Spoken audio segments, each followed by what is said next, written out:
But I mean, it's still accuracy is the number one skill a quarterback needs to have in throwing the football. Number two is anticipation, and number three, you know, is with the anticipation is reading coverages and what's getting ready to happen in front of you. Got to have, you know, good pocket presence. But a strong arm allows you to, you know, maybe fit the ball in some tighter windows or less defensive reaction time, break time for the defensive backs, you know. Is that accurate, 85? I mean, have you seen him messing around on the field and just? I've never measured it, but yeah. I would have said 75. So I'm sure he could really torque one out there, probably 80 yards. Ed, in your career, when you've been an offensive coordinator as the play caller, you've also been the quarterback's coach. Do those two jobs, in your mind, go hand in hand? You're the play caller, you also need to be the quarterback's coach, or could you be O-line coach and be the play caller?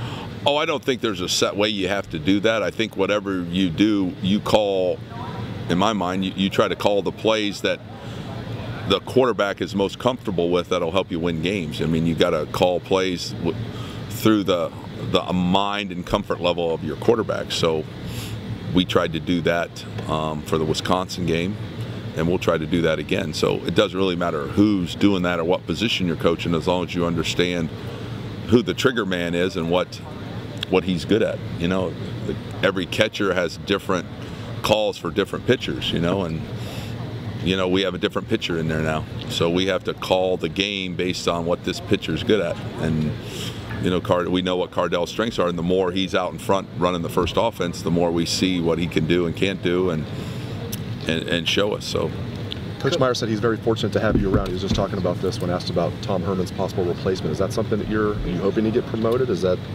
We haven't talked about anything other than how to beat Alabama and how to manage ourselves through this game with Tom having a dual role. But I mean, his primary focus right now, Tom, in a dead period, is to help us continue to get this team ready to beat Alabama. And so we haven't changed our roles any right now going into that. And then we will probably discuss how to move forward as a team and as an offense and as a staff when Coach Meyer, you know, we get done with the bowl season. He did mention your name, and he said, we have plans. Then he stopped there, and I'm sure that's something that's behind the scenes, so you'll... Yeah, so I mean, Coach is really good at piecing together. He pieced together a great staff here, and then we lost some guys, and we put in some new pieces and continue to move forward and improve, and he'll put his plan together for that moving forward. But right now, all focus for everybody in this program is how do we get this team ready to play at our best on January 1st, and that's all we really talked about. And then we're going to address those other things moving forward after we finish up the bowl season. Can you talk a little bit about, he said everybody in this building, you know, is working on Alabama. And that's down to every single solitary, I mean, beyond the GAs. How intense is this preparation, and how many people are involved? Well, everybody that has a football role is fully committed to that. I mean, our interns are working as many hours as our full-time coaches, our graduate assistants. I mean, everybody's grinding it pretty hard because we have to be at our best. We have to give these players a chance to have a plan that they can succeed with. We have to try to uncover what we think are Alabama's weaknesses, what are our strengths, and how do we combine our strengths against their weaknesses, and just put our players in the best position. And so, you know, that's what our focus is. And so we're digging into when you have time, you can really, you know, look and evaluate somebody.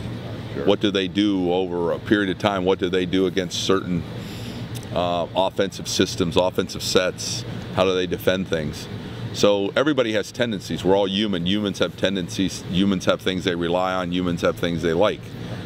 Same with Alabama. So we have to try to dig in and see if we can find some of those.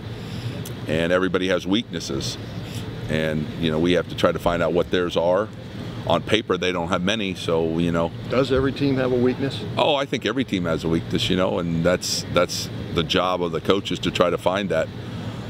The good teams don't have many. That's why they're ranked #1. So I don't know if they have any glaring weaknesses, but there's things that I'm sure they want to try to improve on in their preparation, just like there's things we want to get better at in our preparation. And we know that we've got to be one step better than we were the last time we went out there.